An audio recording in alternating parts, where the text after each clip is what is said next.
Hey everybody. So I know there's been a few questions about how the rules work for Village, and I know some people are afraid of getting their runs rejected, and maybe perhaps you have had your run rejected. But don't worry, we're going to go over the rules real quick. I'll explain everything, and yeah. So first thing on the rules you're going to see is PC runs of this game must use real-time with load removal tool. And the live split must be shown at all times clearly, and you must use the LRT or your run will be rejected. So that's probably the most important part. What you want to do is you want to go to livesplit.org, and you want to download Livesplit. You can just pick this one, that'd be good. And then we're going to get Livesplit open. So I already have my split set up, but when you first get Livesplit, it's going to look like this. It's just going to be a little timer. That's all you got. Maybe you've never used Livesplit before.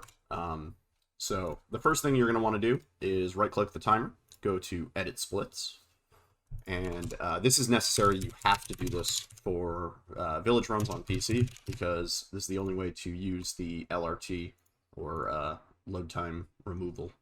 You're going to pick your category. This is not 100% necessary, but you could go ahead and pick so it shows on the title for Livesplit. And then for settings, you want to make sure. So I'm not going to go over auto splitting. Auto splitting is something you can figure out on your own.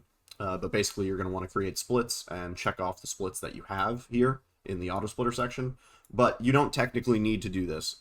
Like as soon as you have the auto splitter loaded, the timer will pause on cutscenes and when you press escape. So we're going to just forget that for now. We're just going to have a blank timer. The one important thing, the one really important thing here is under compare against, you want to make sure it's set on game time. If it's set on real time, the timer won't be pausing during those cutscenes, load times, and when you press escape. Second part. This one's kind of obvious, kind of self-explanatory. Runs must have video proof. Video must start from the main menu and end on Miranda's death scene. Submission must contain all gameplay, not including cutscenes. Substantial lag may result in a run being rejected. So, basically, should go without saying, when you're starting your run, make sure you're doing it from the main menu. If you're doing a new game run, make sure you show the difficulty being selected. If you're doing a new game plus run, make sure you're showing yourself going into the load and picking out the save that you're loading from. If you don't do that, your run's probably going to be rejected. And what it means by the Miranda's death cutscene bit is at the end of the game, after the final phase of Miranda, when the game goes back into a cutscene, if you have live split, you'll notice the timer stops. That's the official time when the run ends. So let's say your auto splitter isn't working or you haven't set it up or whatever. At the Miranda death scene, when the timer stops, that's officially time because you no longer have control of Ethan. There's no more gameplay. Game is effectively over. The next one is pretty important. PC runs have a 120 FPS cap, and FPS must be shown at all time.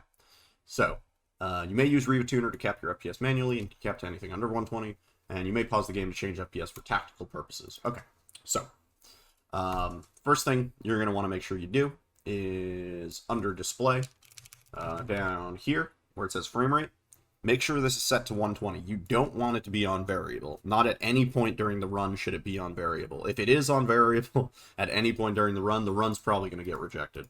The other thing you'll see here is in the top left, you'll notice Steam is showing my FPS. You can also do this through RevaTuner or Fraps or a few other programs, depending on how you like to do it. The easiest way, in my opinion, is just through Steam if you have that as an option. Let's see. Is this actually where it is? Yeah. So, when you press Shift-Tab in Steam, you get this menu. Down here at the bottom where it says Settings, you want to go over to the In-Game tab. And right here, you'll see this. It says In-Game FPS Counter. You can have it display wherever you want, actually. So if you have your SRT stuff in the top left or something like that, or if your live split is covering it, you can switch it over to the top right. It's fine. As long as it's visible for the entire duration of your run, then you're all good. It shouldn't be covered. It shouldn't be obstructed. It shouldn't be visible only at certain times. It has to be visible for the entire run. Okay? Pretty simple. And then, just to explain, because I've seen some questions about it, you can cap to anything under 120 FPS. So, you may know about the FPS switches that we do to squeeze past enemies and manipulate a few things. You are allowed to drop your FPS down to 30 during a run. You just can't go up to varied. So, and I say as I leave my FPS on varied. So I think that's it. So the next rule. Tactical resets and pauses may be used to teleport Ethan, despawn, or move enemies, or load things quicker. We're going to talk about this again in a few more rules, but just to show a quick example of what a tactical reset is, there's a few points in the game you may not know about, or you may know about, where you can basically retry, and it's the same as it was in RE7. Retrying, in some cases, will move you further forward, because the checkpoint is actually like further ahead than where the checkpoint starts to be created. There's a good handful of parts like this. I'll just show from Zeke's run an example of this from the beginning of the game. So once you come up here as Ethan, you pass this bush, there's a retry right here. You'll know it because there's an autosave in the top left corner. And that's when you hit the retry, and you'll see once you respawn after the restart, you are further ahead. So, as the rules say, you are allowed to do that. You're allowed to, if there's any despawning that happens during the retry or anything like that, that's totally valid for the run. And load things quicker. We're going to talk about that in a little bit. But basically, due to how the game works, thanks Capcom, elevators and stuff like that can be pause buffered. There's a few other little tricks you can do in the menuing to save a little bit of time. So all that stuff is allowed, as long as it's tactical. Any non-tactical pausing will count as part of your 5-minute allotment for, a break or pee break or whatever you want to do. Okay, so the next rule. You may use the speedrunning tool, but if you do, it's strongly recommended that you show it. I don't think it would result in a rejection if you didn't show it. But if you are going to be using the SRT, you may as well show it, just because it'll help other runners learn from your boss fights. If something weird happens during a boss fight, or if an enemy does something strange, it's actually really useful to be able to see what the health was at when that thing happened. So, for the sake of making things better for your fellow runners, just show the SRT if you're going to use it. Next question. What is the SRT? You may be wondering. In the RE Village Speedrun Discord, you'll notice pinned in the tools development channel is a awesome speedrun tool, SRT, made by Video Game Roulette. Basically, what is the SRT? It allows us to see Ethan's DA, his XYZ position, his current amount of money, whether he's in a cutscene state or whether he's in an actual game state. And perhaps most importantly, it lets you see both Ethan's health and enemy health, which includes bosses, which is really useful for testing and stuff like that. I'm just going to reference Zeke's run again instead of showing one of my own. Basically, you see on his overlay, he has Ethan's health bar up there, 100% health. And he has the DA score and the Lee and current event and all that stuff. Basically, that is all generated by the SRT. And, it's helpful if you're labbing out bosses and you're trying to figure out strats and stuff. Once you kind of know that, it's hard to reference it live while you're running. So, it's not required by any means. But if you're using it, just show it, Okay, this is an important one. You must be able to see checkpoints in the top left, or it could risk rejection. I don't think they would outright reject you if you accidentally obstructed it, or if it wasn't perfectly visible. But to explain what we're talking about here, let's go back to Zeke's run. You'll see when he hits the autosave here, I may have gone too far back. When he hits the autosave here, watch the top left part of his screen, and you'll see it. Oh god, just for a second. Let's go slow-mo. So we can actually see it. So top left corner of the screen, you'll see a little dot appear after he does some pause buffering for this restart. So, and where is it? There it is. See that dot? That dot is an important indicator. It lets you know that the game is making a checkpoint for the purpose of detecting, bogus runs and stuff like that. It's kind of important that it's shown because that would be an indicator that something is fishy. So if you're setting up your layout with the SRT and all that stuff, with Livesplit, with everything, you might have a lot of stuff on your layout. Just make sure that sort of upper left region, which shouldn't be covered anyway if you're showing your FPS up there, just make sure that that's visible. It's not that bad. Okay, we're going to blast through the next few rules because these are kind of obvious. No macros may be used in the run, and using them will result in a rejection. This means no auto hotkey, no if your mouse has any software that allows you to set up, multiple binds with one thing, anything like that, do not use it. It will be a big shame if you're using something like that. So, it's not that hard to do. Just make sure you're not cheating. Next rule, game audio must be clearly heard throughout the run. Music can be turned off and you may use your own.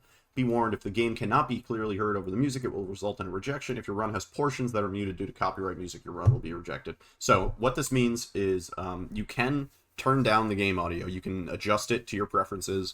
You can turn off the in-game music, because if we go over to the options audio, you can see you have different options for all of the different sounds. So if you wanted only voice, you could turn off background music. If you wanted only sound effects, you could do whatever. As long as the game audio is still there and still present, you're good. The other part of that, you are allowed to listen to music in during a run. So if you want to have some music on while you're speedrunning, that's totally cool. The only thing is, the music can't overpower the game audio. If the music is just all you hear and you don't hear game audio, that's not good. Similarly, I'd be very careful about listening to music while you run. In recorded runs, at least, maybe in practice, that's one thing. Just because copyright is a big problem. If you have a VOD mute, even if it's for a portion of your run, even if it's for, like, say it's for the first minute because you were listening to a song before you went to a new game and Twitch decided to mute the first 5 minutes of audio on your VOD, that really blows, because that will get your run rejected. So make sure, if you're going to be listening to music during your run, that it's not copyrighted, that you're not going to get VOD muted.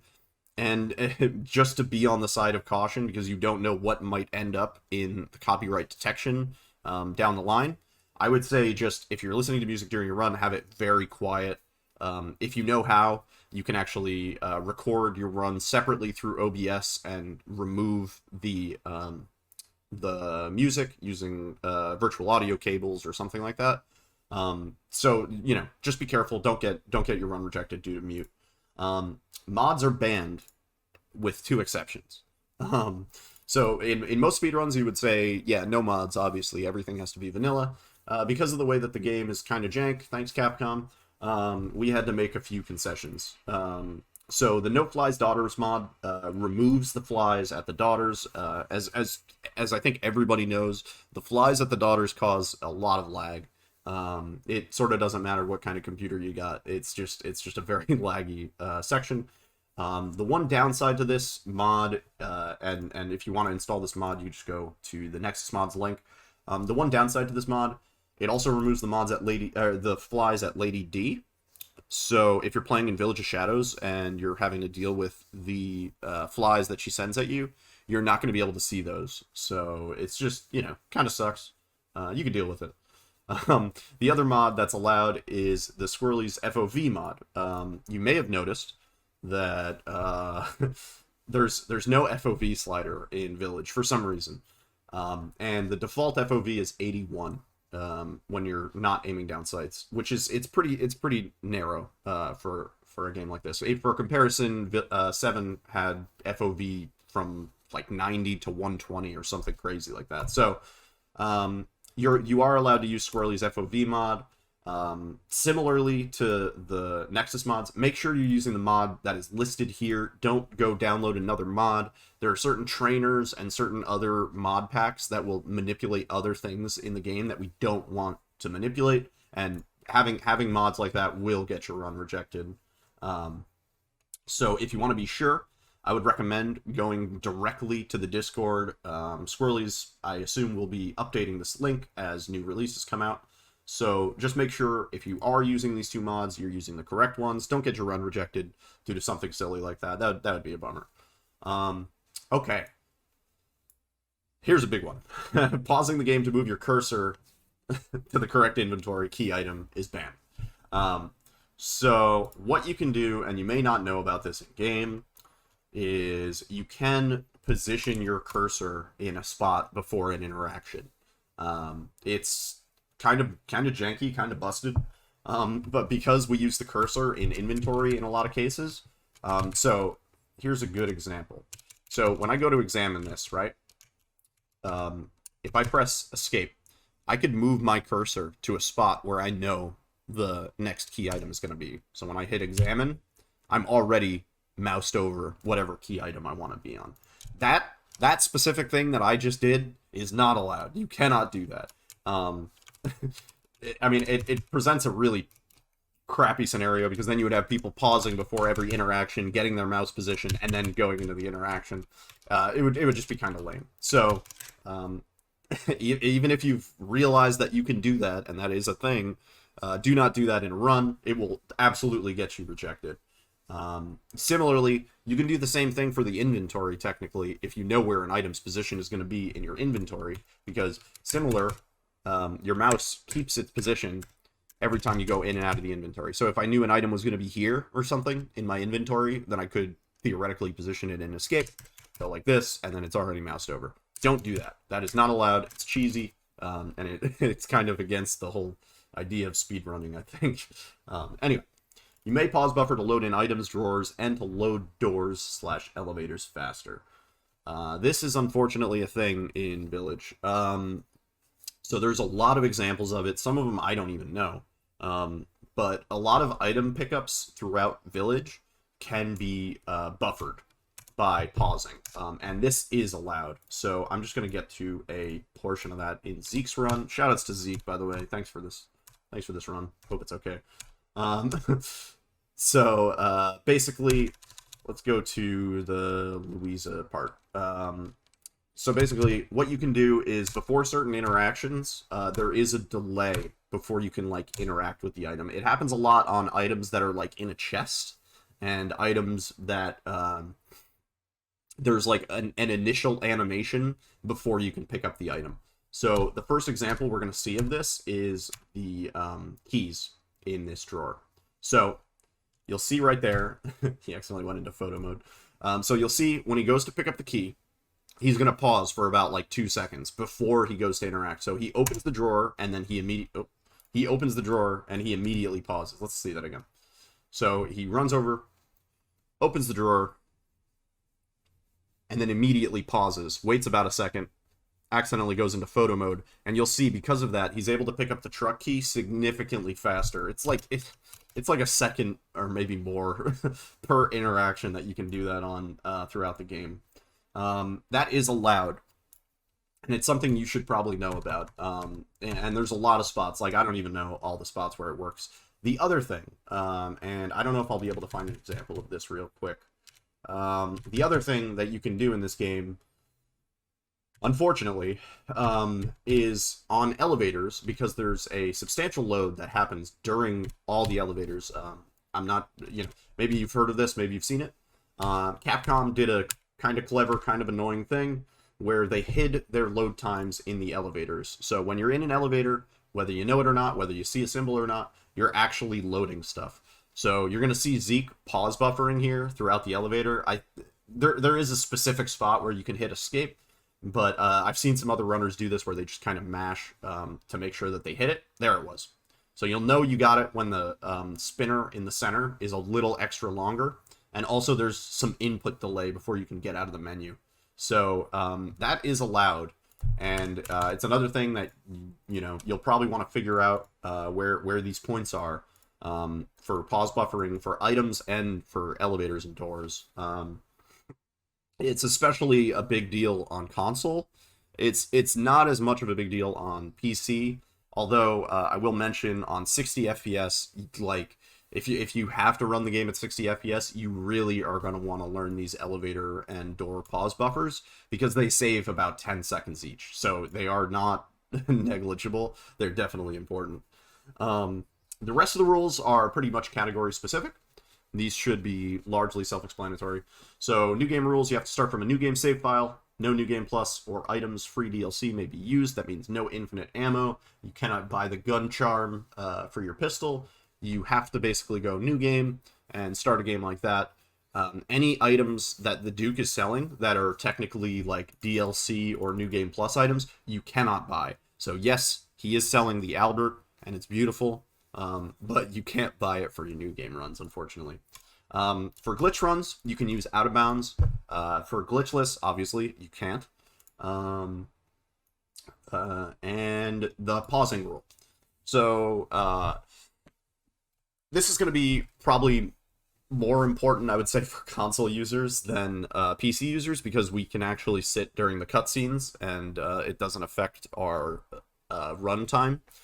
But basically, throughout the run, you have a cumulative 5-minute break that you can use however you like. If you need a stretch, if you need to go to the bathroom, or anything like that, and, you know, maybe there's no cutscene for the next 10 minutes, so you're like, oh, either I hold it for 10 minutes, or I pause now and I go to the bathroom real quick. So you have 5 minutes total to pause. It's for bathroom breaks or quick stretch.